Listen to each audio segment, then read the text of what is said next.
The Irish are a people forged from many migrations. From earliest times, the sea has carried waves of newcomers to Ireland. Stone Age hunter-gatherers, Christian missionaries, Viking warriors, each has been successfully absorbed. But in the middle of the 12th century, Ireland will face an invasion unlike anything seen before. It will set in motion one of the longest conflicts in human history,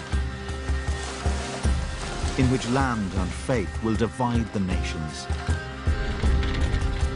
The destinies of Ireland and Britain will be changed by what begins 800 years ago. Ireland stands on the verge of the age of conquest.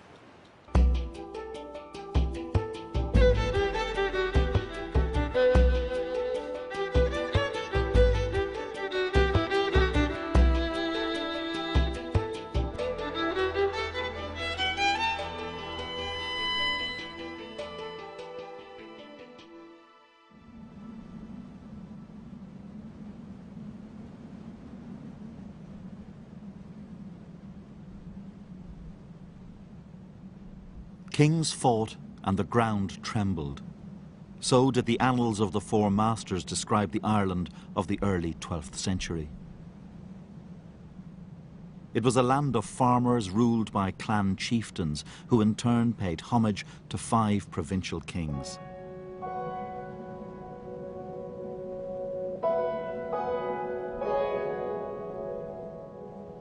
There was a High King of Ireland, but he had only limited power.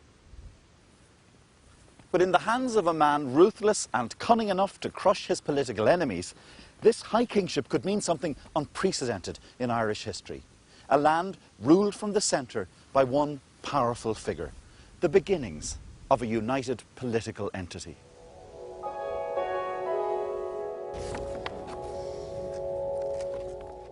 It takes a ruthless man for ruthless times. Dermot MacMurrough was King of Leinster, an area of fertile land strategically close to the country's great urban settlement at Dublin.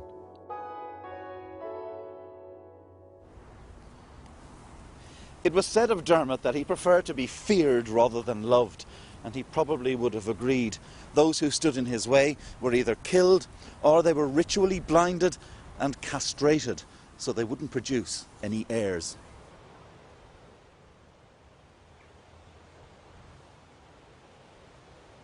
Here on the site of a 12th century abbey, Dermot displayed his characteristic ruthlessness. The abbeys were important symbols of kingly power. So in 1132, when a rival dynasty appointed their woman as abbess of Kildare, Dermot was furious.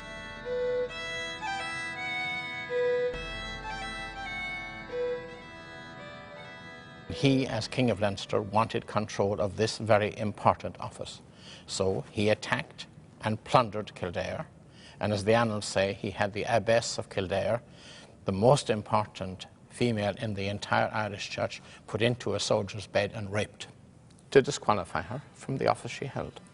Ireland found that shocking. Certainly the annalists' report indicates a certain degree of shock at this kind of thing. By the middle of the 12th century, Dermot had managed to make enemies of most of the provincial kings. And when he abducted the wife of one of them, they united against him. Dermot knew his likely fate. As a child, he'd seen his father murdered and buried with a dead dog, a humiliating mark of disrespect. Dermot lost his throne and his lands, but he fled in time to save his life. And that fleetness of foot would alter the course of Irish history. Irish kings had often made alliances with warriors on the west coast of Britain. But none of these could offer the kind of help Dermot now sought to reclaim his throne.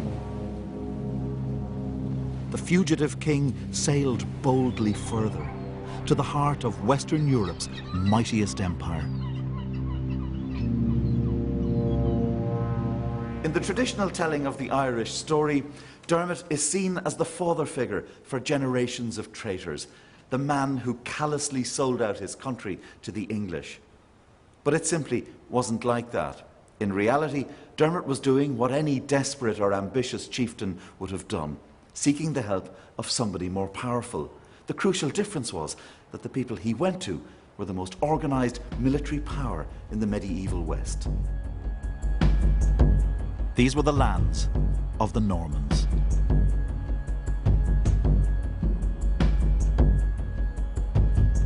By 1160, the Norman Empire extended from the Mediterranean to Britain. Here they'd imposed a rigid system, feudalism, where power flowed from the king to his nobles. The Normans are driven by wealth, honour, reputation, prestige, and the acquisition of land. And military prowess is key to their identity. It's key to identity and, of course, also to success. The Normans were superior in that they possessed cavalry and were capable of large-scale coordinated military operations. The Norman king, Henry II, would now be wooed by Dermot MacMurrough. Henry was the great-grandson of William the Conqueror. Although he often kept his court at Anjou in France, he was king of England.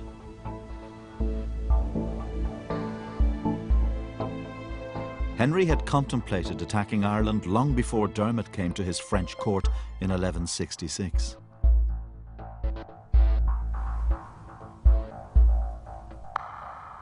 Henry II was more than a match in political cunning for the Irishman who now came seeking his help. In what history might call the first ever Anglo-Irish summit, the rough king from the western fringes of Christendom met Henry at his court. A Norman poem described the explicitly feudal nature of the contract between the two. Dermot addresses Henry. "Henceforth all the days of my life, on condition that you be my helper, so that I do not lose everything, you I shall acknowledge as sire and lord." What Dermot means is, I will give you land if you give me an army. This suits a king with restless, land-hungry knights and who cleaves to that great alibi of conquerors, the belief that he has a civilizing mission. This will become an enduring theme of England's actions in Ireland.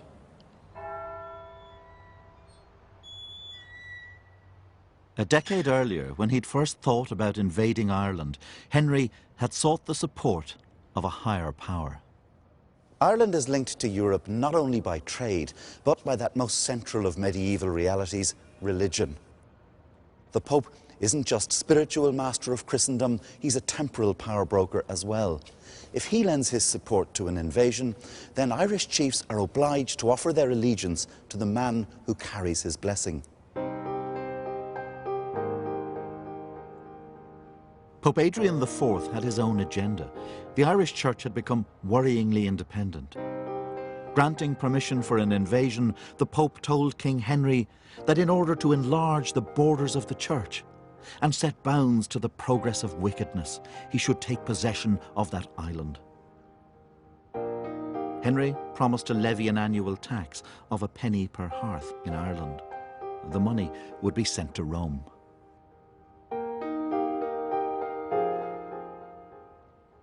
This is a period of spectacular upheaval across Europe. Indeed, this is the time of the Crusades, it is the time of the wars against Islam, but it is also the time of the expansion of Western Christendom into what we call Eastern Europe, into other parts of the British Isles, into the Iberian Peninsula. So the Irish are just one of a number of people who are seen as barbaric and ripe for conquest.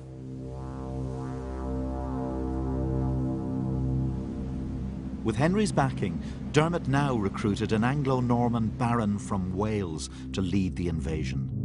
Richard de Clare, known to friends and enemies as Strongbow. Strongbow was a man of restless energy and ambition.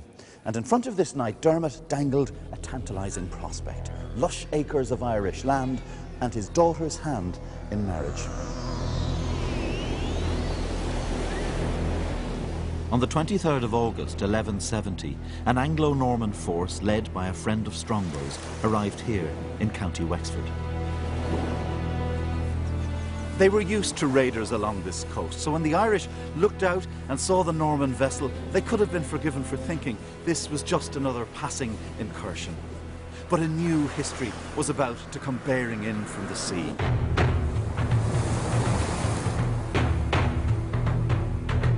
The contemporary accounts tell us the Irish ran naked into battle against the English. They lacked armour. They were literally throwing stones at these Anglo-Norman knights.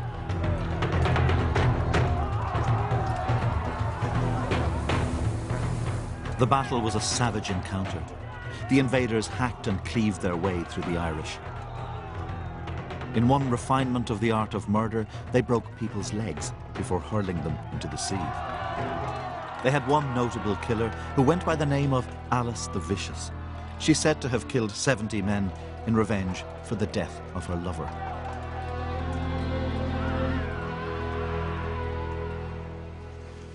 This was the same Norman ferocity that had routed the Arab defenders of Sicily and the warriors of Harold's England a century before.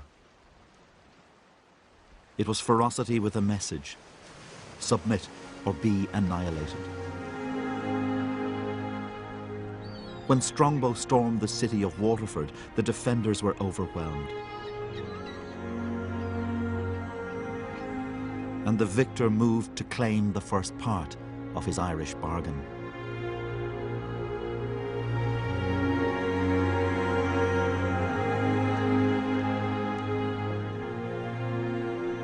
Surrounded by the Irish dead and in the smoking ruins of a church, the priest in Daniel MacLisa's 19th century painting blesses the union of Strongbow and Dermot's daughter Aoife.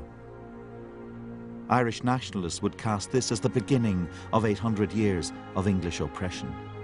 This painting is one of those great examples of how both sides in the Irish story can look at a representation of an historic event and take from it totally different meanings. Nationalists see this as a moving evocation of their subjugation, the forced marriage of Ireland and England.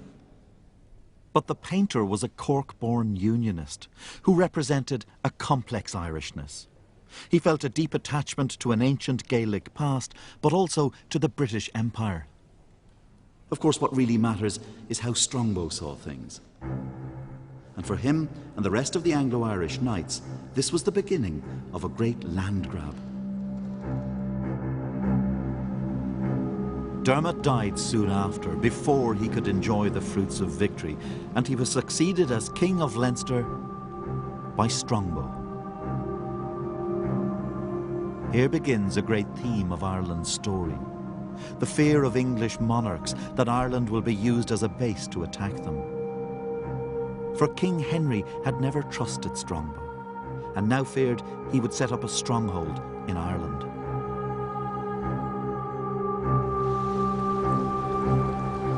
In 1171, Henry brought a large army to Ireland and received Strongbow's submission.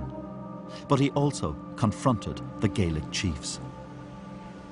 When Henry lands with his army, his archers, his horsemen, it's a pretty formidable sight for the Irish chiefs, and they're faced with a dilemma. Do you resist this man, or do you make peace? What is the choice they eventually make? For about 4 years, Irish kings were suffering, and their lands were literally being taken from them by Anglo-Norman barons who they considered to be freebooters. They looked at Henry's arrival and they considered him to be perhaps a stabilising force. The Irish kings welcomed Henry II to Ireland. We didn't hear too much about that when I was learning my history as a youngster in national school. No, we didn't, but again it was considered by them, I think, as the better of two options. They accepted the English king as their lord and feasted with him on a Norman dish they hated: roast crane, the culinary symbol of Irish submission.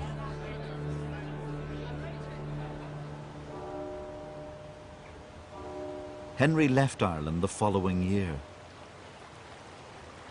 But the legacy of the conquest he launched can be seen here in this unique 14th century charter of Waterford. What does this extraordinary series of documents tell us about the Irish relationship with the English crown? This great charter roll of Waterford could have come from an English city. The earliest contemporary portraits of a king of England that still survive are here in Waterford, a city that is anxious to impress the king and protest their loyalty to him. It is, for all intents and purposes, an English city.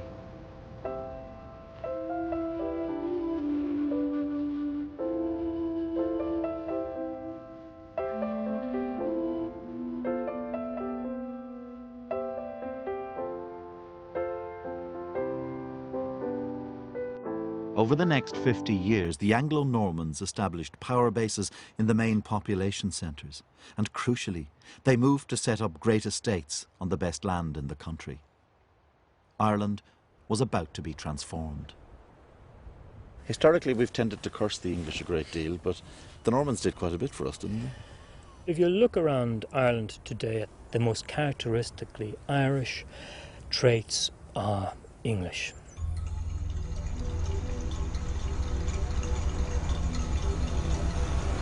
Our parliamentary system was brought to Ireland by the Anglo-Normans. The system of law that we have is the English common law system. And of course, the language that has produced most of the great writers of Ireland, of Joyce and the Yeats, is the English language. The division of the country into 32 counties, that process began within about 20 years of the Anglo-Normans. When we look around the countryside in Ireland, we think of fields and hedges, almost non-existent in Ireland before the 12th century. Your classical image of rural Ireland is actually a product of the arrival of the English in the 12th century. The Normans embraced a Roman tradition which saw conquered races as barbarians. It would become a recurring theme of how the colonists described the Irish. In the English telling of the Irish story, a stock figure starts to emerge. Wild, violent, a buffoon, a creature not of intellect, but of instinct. Now, of course, colonised peoples are referred to in this way in the language of the conqueror across the globe. But in Ireland, the roots of this stereotype lie in the writings of a man who came here not as a soldier, but on a spiritual mission.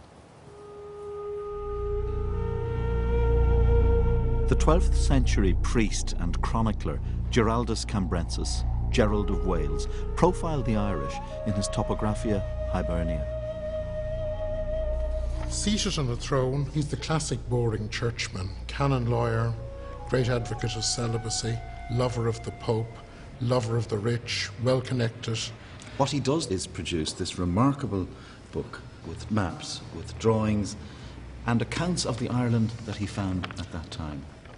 And he says, my book is a mixture of reading books and eyewitness, and therefore has the surety of truth. Of course, just because he says he went to Ireland and saw lots of things doesn't mean he hadn't an agenda. One of the drawings in here is of a woman having sex with a goat. And it's full of attempts to portray the Irish as barbarous, pernicious, as he puts it himself, wallowing in vice. Yes. Here you have a group of men taking part in a kingship ritual. He doesn't see this as an ancient ritual. This ritual is first described 400 years before this book was produced. This is the ritual slaughter of a horse. But he sees this as an example of how they are lawless, they are outside the sphere of Roman law. They have never had the benefits of the Roman Empire, and so they're doing the wildest and most bizarre things you could imagine. This is a medieval precursor to imperialism and the justifications which one had for imperialism. The same rhetoric of looking at the unusual behaviour and the unusual rituals of anthropologists in India in the 19th century, that same attitude can be found here.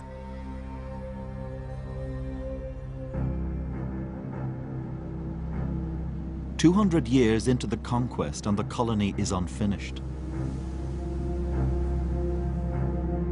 beyond the towns, the Anglo-Normans hold no sway. The Irish raid and retreat into the mountains. The Gaelic chiefs saw in the buildings of the Normans the mark of permanence.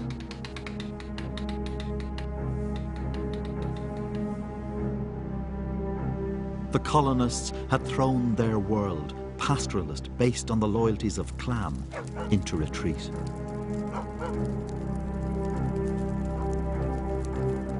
A stone curtain separated English from native.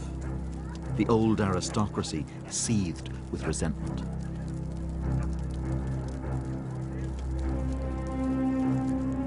The Irish chieftains decide to launch Ireland's first diplomatic mission, appealing for help to the most powerful figure in Christendom.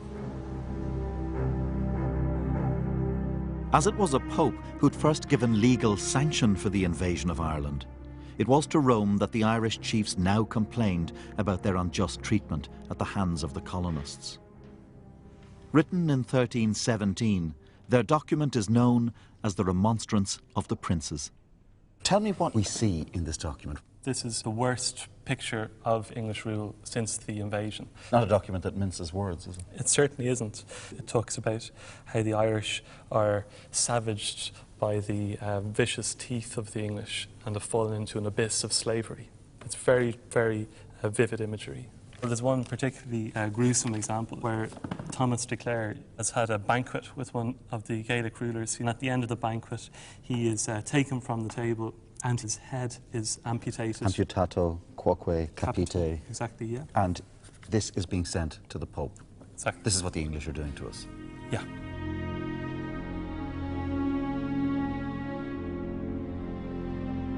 But Irish complaints were of little matter in Rome.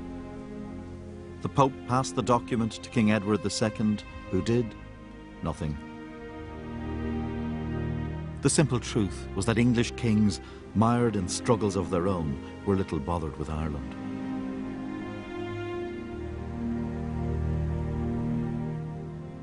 English influence remained strong in the fertile area around Dublin and North Leinster, lands they called the Pale. Until, as would happen so often, the stories of other places collided with that of Ireland. The first was war. A Scottish army fighting the English opened a new front here in Ireland. But the worst disaster of all arrived here at the port of Howth in July 1348. The Black Plague ravaged the towns and ports where the Anglo-Normans were strongest. A witness described how the disease would carry off a man, his wife, and their children, all, as he put it, in the common way of death. Many of the English lords began to abandon their castles and lands and fled back to England. Others had their property forcibly taken as the Gaelic lords exploited English weakness. What we see in this period is a resurgent Gaelic chiefdom. People are coming back, taking lands abandoned by the Anglo-Norman overlords. It seems like a real cultural renaissance of a people who feel confident in themselves again. What we see is a regrouping. From 1150, we have basically no Irish manuscripts, no Gaelic manuscripts. But from 1350, we have a large number of very well decorated, very beautifully put together manuscripts. So there does seem to be a century during which the Gaelic aristocracy and the Gaelic learned classes are trying to find new ways of asserting their cultural distinctiveness. Dá móti an dawn a ghuine, gan shanchas gan shanlí, go brach ahir gach fir, rochi coich gan a chlinshin.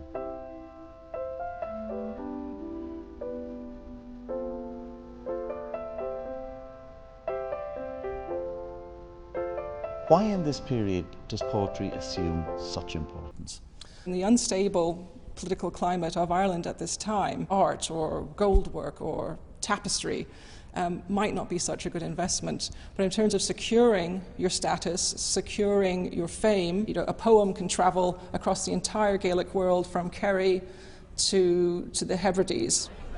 when O'Neill comes to London, someone observes with distaste that his poets are sitting with him at the same table and eating from the same dish. We get these glimpses sometimes of Gaelic custom and the high status accorded to the poet. As Gaelic Ireland revives, the English colony retreats. There are a few military expeditions by the Crown and an attempt to separate English and Irish by law.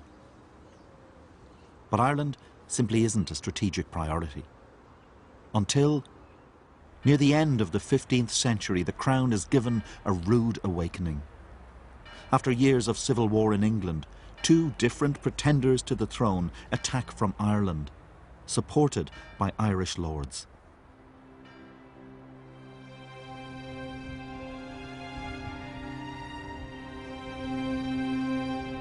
In their castles, the lords were local emperors.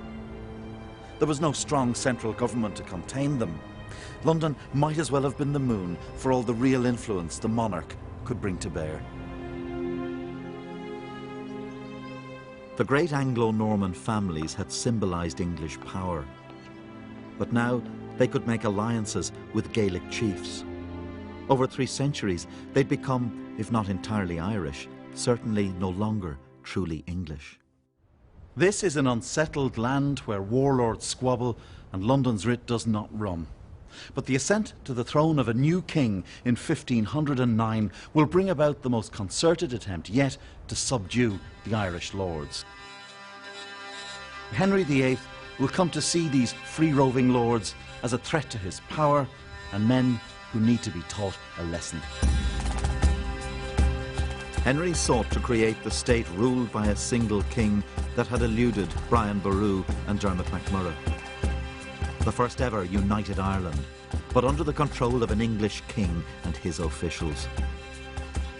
Under the centralising rule of the Tudors, Ireland will no longer be a wild colonial fringe, where Old English and Gaelic lords rule themselves.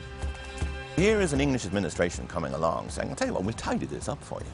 We will impose a legal framework in which your position will not be threatened at all. You'll continue to be local, regional boss. You'll continue to have this wealth that you treasure so much, but we'll do this by legal means.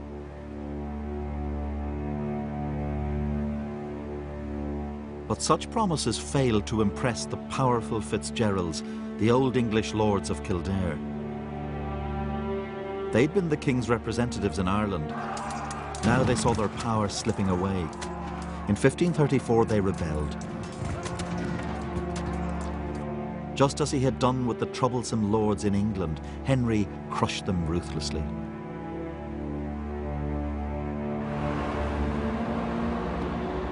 As the Tower of London beckoned to any troublesome nobles, Henry declared himself King of Ireland.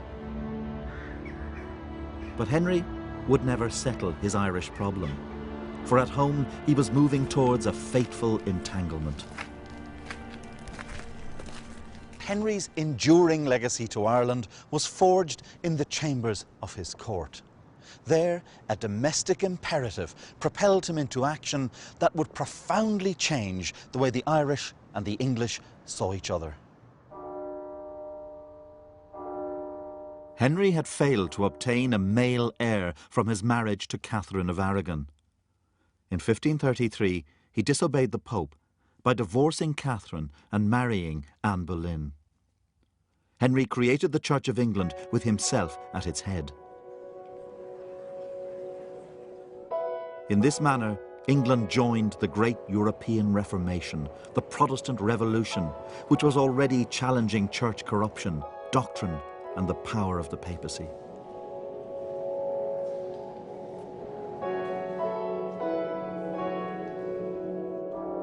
Henry imposed his new church on a reluctant English clergy through terror and the seizing of church lands.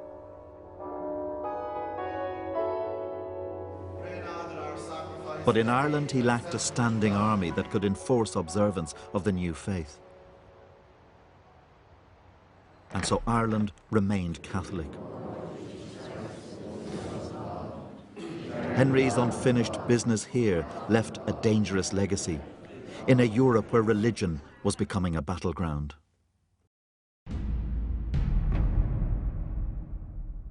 Political loyalty and religious loyalty were increasingly seen as equal one to the other.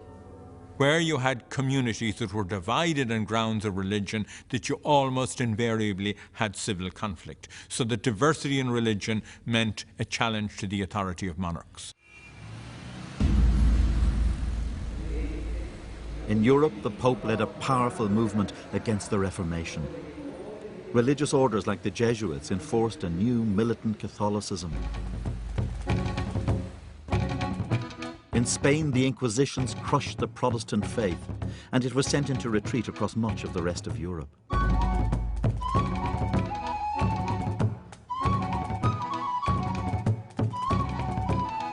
Even in England, the Reformation was overthrown, as Henry's Catholic daughter Mary succeeded to the throne. In the terror that followed, Mary's Protestant sister Elizabeth saw hundreds of her co-religionists killed.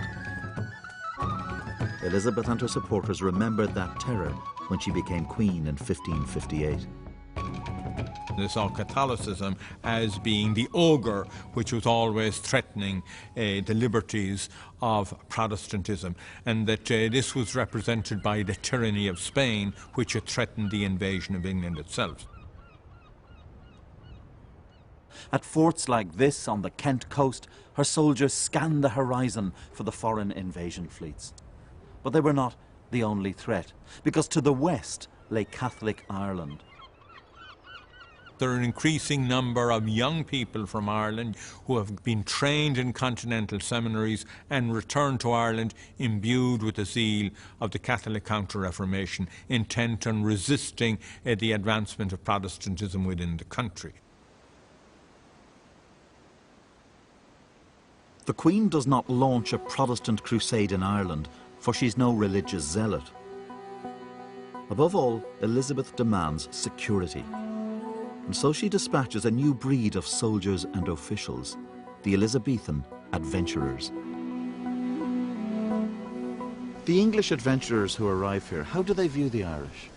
When they leave the Pale and they go out into the Gaelic interior, and in Gaelic Ireland they see people who live in a fashion which is completely opposite to the way things operate in England.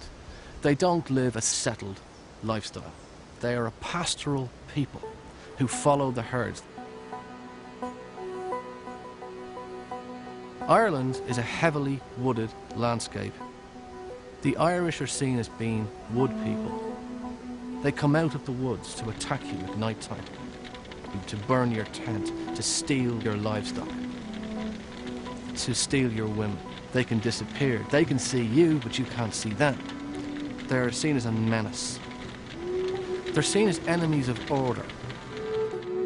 As the adventurers seized land and curtailed private armies, the great lords, Gaelic and English, faced a dilemma: to rebel or work with the English.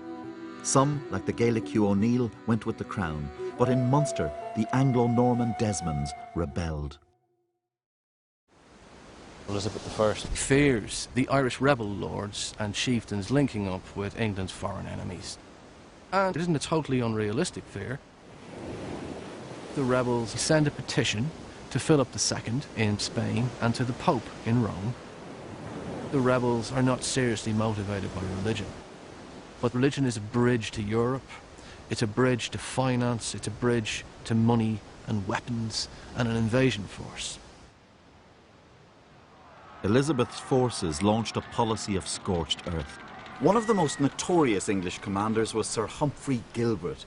The record says he killed man, woman and child. He spoiled, wasted and burned, so that he might leave nothing of the enemies in safety, which he might possibly waste or consume.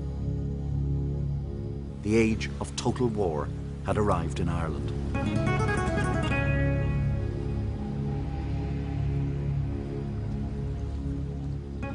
Gilbert also ordered the decapitation of entire villages and decorated the path to his tent with heads. Relatives of his victims would be made to walk along the path. He boasted later that the sight of the heads of their dead fathers, brothers, children, kinsfolk and friends wrought great terror.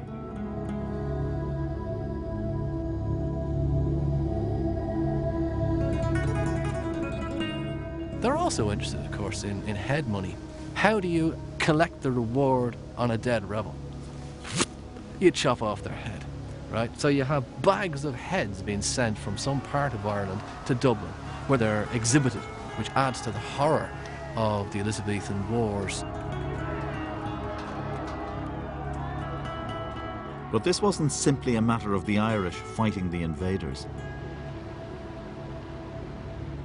Some Irish lords helped the crown to protect their own power.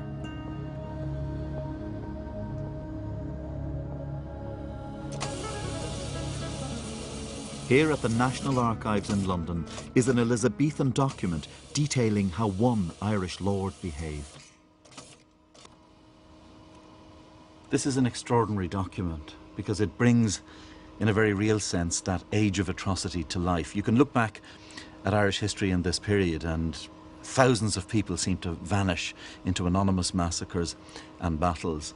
What you get here, list after list of names.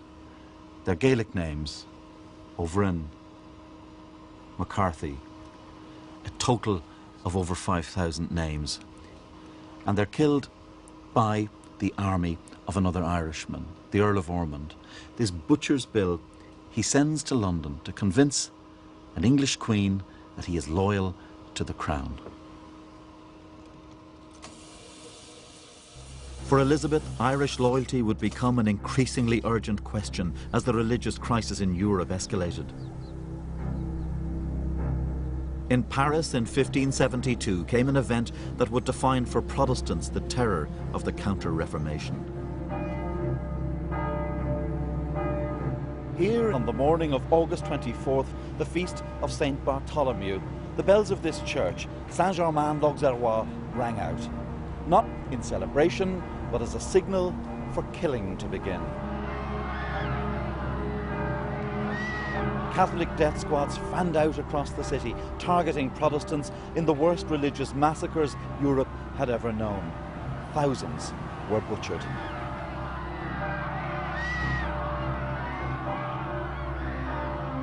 Amid such confusion, an eyewitness reported, everyone was allowed to kill whoever he pleased.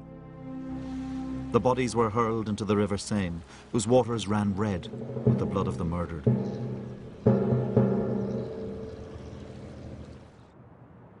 In Rome, the Pope ordered bonfires lit and the singing of the Te Deum in celebration for this glorious triumph over a perfidious race.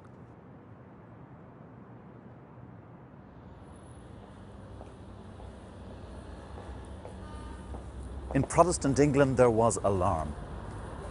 French refugees from the Catholic violence were flooding here into the East End of London, bringing with them tales of atrocity. In the minds of the English Protestant establishment, there loomed the question, would England be next? English fears were confirmed when the Desmonds rebelled again and succeeded in getting papal help. In 1579, a fleet of papal troops landed in County Kerry to aid the Munster rebels. Part of the small force would find itself besieged here at Carrigafoyle Castle in North Kerry. An Italian captain, 16 Spaniards and 50 Irish defended this castle. They were attacked by an Elizabethan force with heavy guns, and after 3 days the defences were breached. It was said in the fighting that followed that these walls were slippery with blood.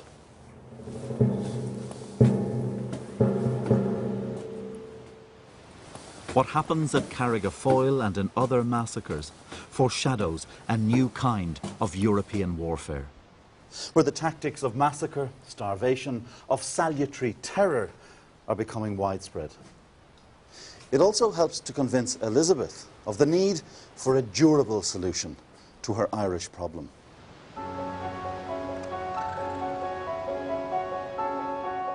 Elizabeth's is an age of turbulent energy.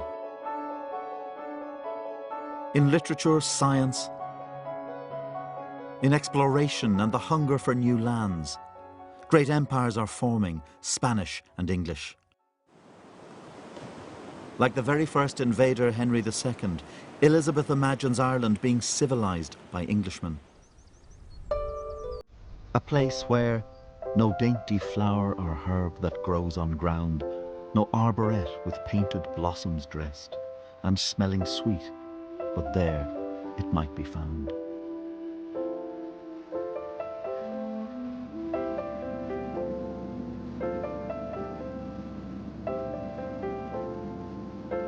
The landscape of Ireland was about to undergo profound change.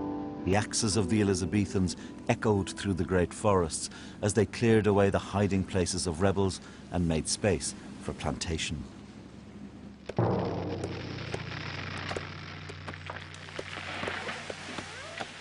The idea was to create an English garden in wild Ireland. Among those given estates were a young adventurer called Sir Walter Raleigh and his friend the poet Edmund Spenser. In his most famous poem, The Faerie Queen, Spenser wrote, "Who will not mercy unto others show, how can he mercy ever hope to have?" But mercy was noticeably absent in Spenser's role as apologist for Elizabethan policy in Ireland.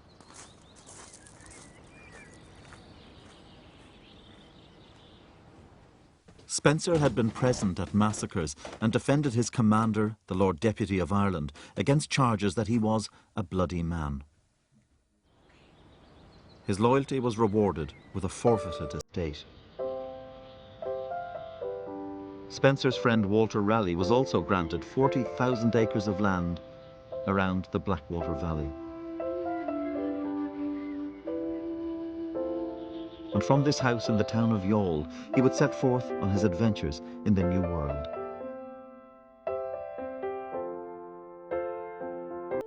Raleigh and Spenser epitomised the contradictions of Elizabeth's adventure in Ireland. Raleigh was an enthusiastic killer of rebels, yet here, in this room, he would sit with Spenser and discuss the finer points of English verse. Both men were willing to see people subjected to famine in order to clear the land. And they rationalised it all with the belief that they had come to Ireland on a civilising mission. Spenser sees his role as advocate of hard measures to ensure the victory of English civilization in Ireland. He views the Irish as people who need serious correction.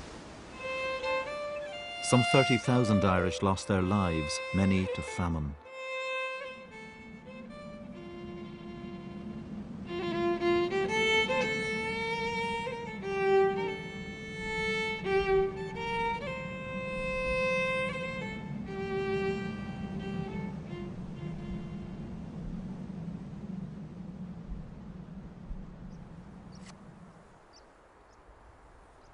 By the late 1580s, 25 years after she'd come to power, Elizabeth had subdued the Irish in Munster, Leinster and Connacht.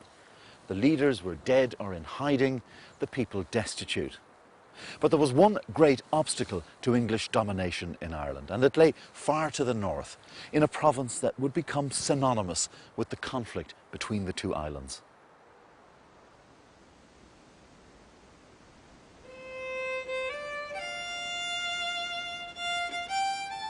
This is Tulloghoge, the hill of the warriors, seat of the O'Neills, lords of the ancient province of Ulster.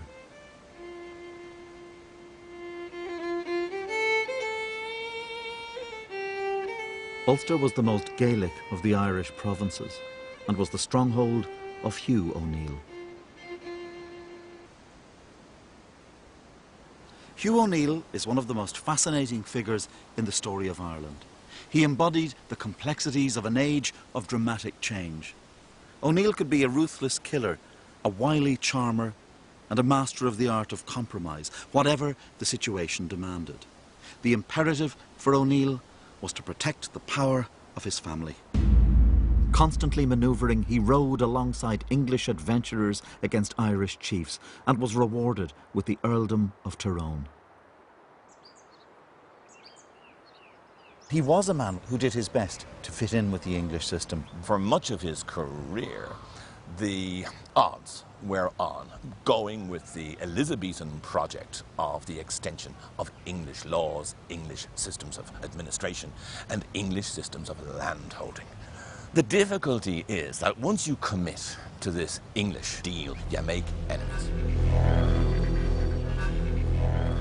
And those enemies will increasingly come from the ranks of the adventurers, envious of his position and lands. O'Neill is caught in a rapidly changing world. The English with whom he tried to make a deal are advancing inexorably.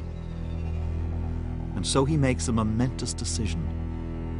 No longer will the Earl of Tyrone be an enforcer for the crown. He will turn against Elizabeth. In 1595, O'Neill allied himself with the powerful chieftain Red Hugh O'Donnell and prepared for war.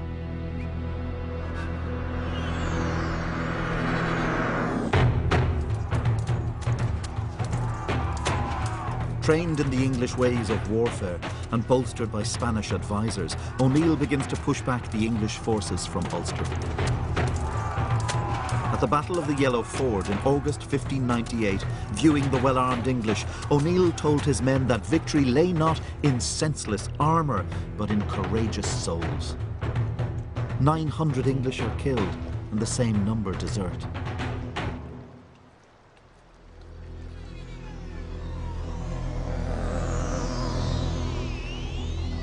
As the war ground on, a furious Elizabeth rounded on her commander for his failure to stop O'Neill. It must be the Queen of England's fortune, she declared, to make a base cur to be accounted so famous a rebel.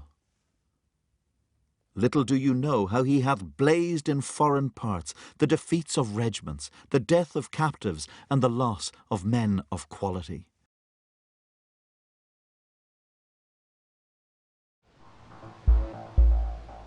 O'Neill's victories sparked rebellions elsewhere in Ireland. Far to the south, lands recently planted and tamed rose again.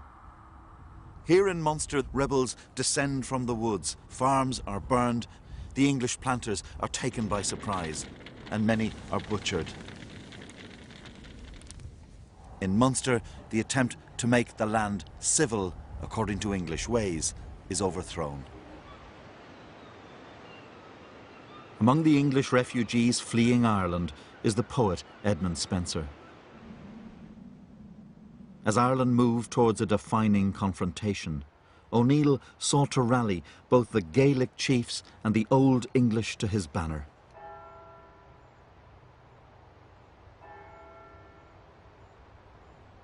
Hugh O'Neill sought a unifying cause, but how was he going to achieve that in a country where lords squabbled and provinces were disunited? He turned to the one unifying symbol in all the existing varieties of Irishness, the Catholic religion. From now on, Hugh O'Neill's struggle for power against the English would be characterised as a battle for faith and fatherland. I will employ myself to the utmost of my power, he wrote, for the extirpation of heresy, for the delivery of our country from infinite murders, wicked and detestable policies.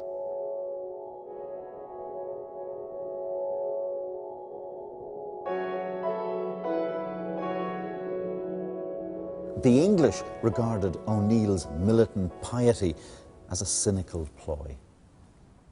When the Earl of Essex met him during peace negotiations, he remarked, "Hang thee up, thou carest as much for religion as my horse." But O'Neill had made an extraordinary connection, one that would resonate through Irish history, between religion and Irish identity.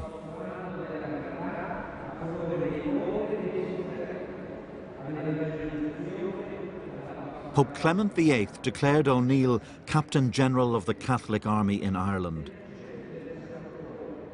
Cast as the Irish David fighting an English Goliath, O'Neill asked King Philip of Spain for help.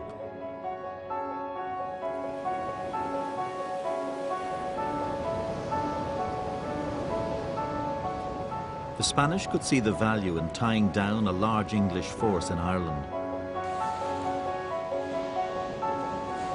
But Philip would prove a cautious ally. He instructed his secretary to see what is the very smallest aid that will be needed. If it be so small that we can give it, we will help them.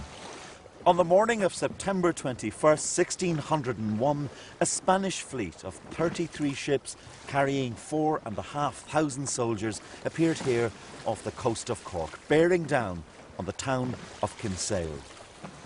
But from the beginning, the expedition was dogged by bad luck. The army they'd come to meet was waiting far to the north in Ulster. The Spanish had landed in the wrong part of Ireland.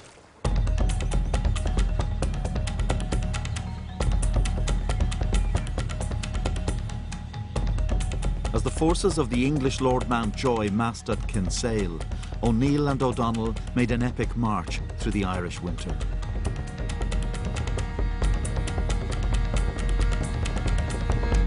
The English had by now massed around 6,000 troops at Kinsale. They besieged the Spanish and waited months in horrendous conditions for the Irish to arrive. The phrase turning point is one that swirls promiscuously through Irish history, usually summoned up by one side or the other to make a political point. But Irish and English, Catholic and Protestant, all agree that what happens here at Kinsale will alter the balance of power in Ireland forever.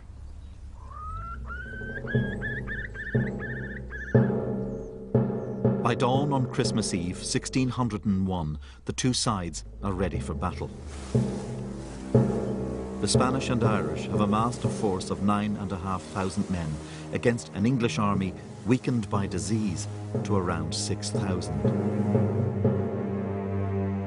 Hardened by relentless war, the Irish are tough fighters. When he sees the Irish, the English commander Mountjoy says the kingdom is lost. The gravity of the situation is very clear to him.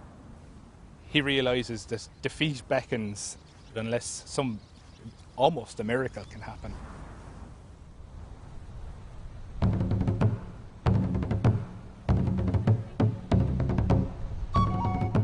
But O'Donnell, who'd marched separately from O'Neill, became lost and failed to make his rendezvous.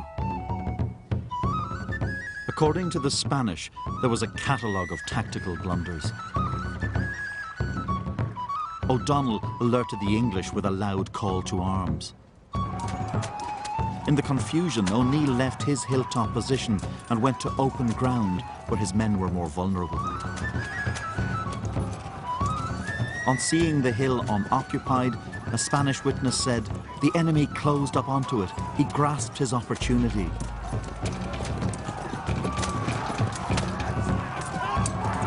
The English cavalry now charged downhill at O'Neill's men.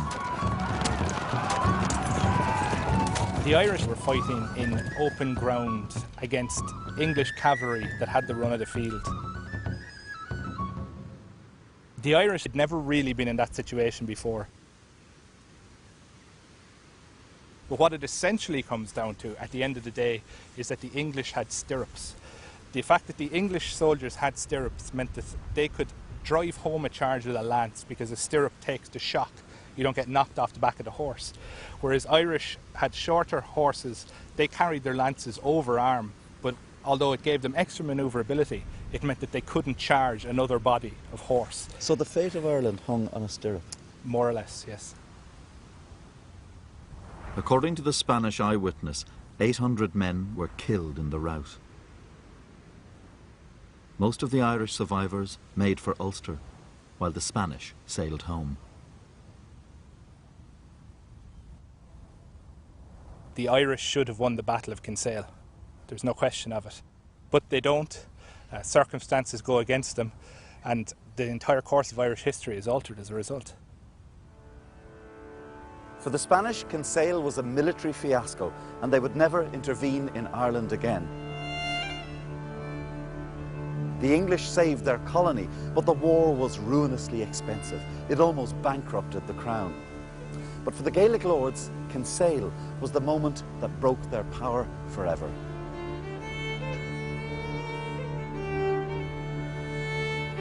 Mountjoy laid waste to O'Neill's lands in Ulster. Mountjoy understood well the power of symbols in Ireland, and when he arrived here at Tullahogue, the Hill of the Warriors, he first ordered his troops to lay waste to the surrounding countryside. They then came here and shattered the stone upon which generations of the O'Neills had been crowned.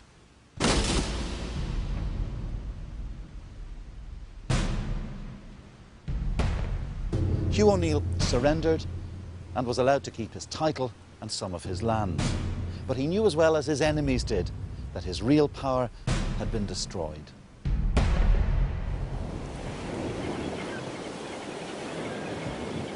On the 14th of December 1607, O'Neill and O'Donnell and their families left Ulster for Europe.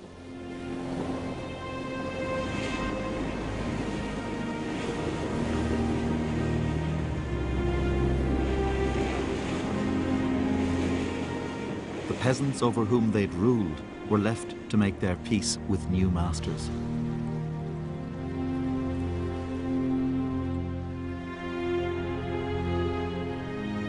Hugh O'Neill died in exile in Rome 9 years later, still dreaming of leading an invasion of his homeland. For the English, the rebellion had proved that a Catholic Ireland would always be a threat.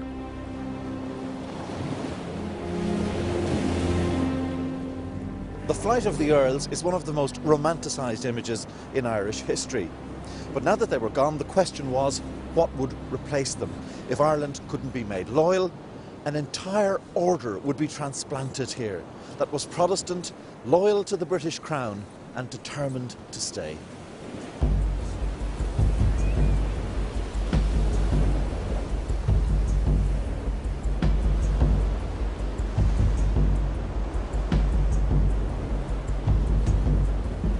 The death of the old order would give birth to a new age of conflict, whose consequences we live with still.